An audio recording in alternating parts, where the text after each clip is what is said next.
Bon les amis, je viens de traverser un parc naturel incroyablement beau. J'en ai souffert là, mes petits mollets ils sont fatigués. Et j'ai fait un méga détour au lieu de rentrer directement dans le Monténégro pour aller voir ce qui se trouve en haut de ces escaliers. Bon alors je suis bien arrivé dans la ville de Tientiste et voilà ce que je suis venu voir. Ce petit quelque chose, ce qu'on appelle un spomenik.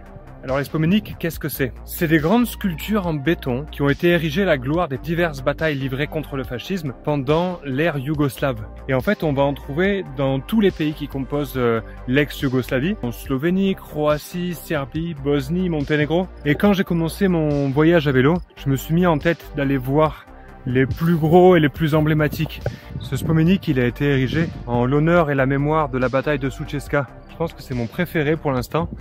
Et j'ai remarqué qu'il y a quand même pas mal de spomenik qui ont une forme d'explosion, d'aile, d'ouverture. Et ça, je pense que c'est censé représenter une certaine idée de la liberté, mais aussi de la violence qu'on doit utiliser pour obtenir cette liberté.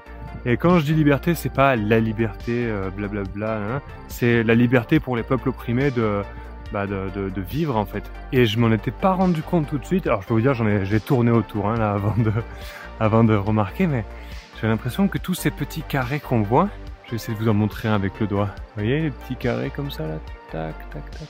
Et ben c'est des têtes, des visages. C'est des visages. Au début, on aurait dit un peu des glitches quoi, des glitches de la matrice.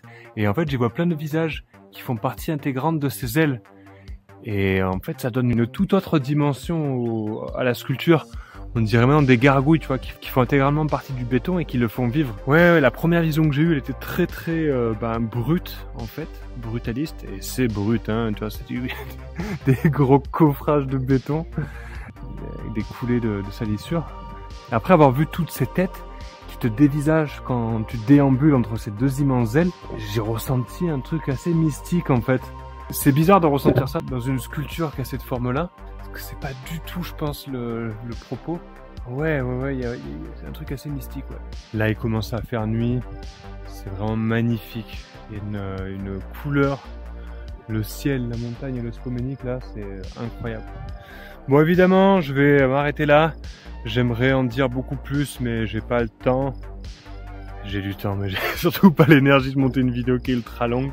Quand je rentrerai en France, évidemment, je ferai une immense vidéo pour les spomenik, parce que c'est vraiment un sujet qui me tient à cœur. Donc pour pas louper ça, abonnez-vous à ma chaîne YouTube, super important. Abonnez-vous aussi à mes pages Instagram, une page Instagram de création, une page Instagram de voyage. J'y poste des trucs que vous verrez jamais sur YouTube et qui sont un peu plus chez père, on va dire. Et évidemment, allez faire un tour sur ma boutique si vous voulez acheter des peintures en lien avec toutes les aventures que je vis en voyage. C'était Romain Secaldi, je voyage à vélo, en ce moment je suis en Bosnie, je vous dis à très bientôt, je vous fais des gros bisous. Mouah, mouah.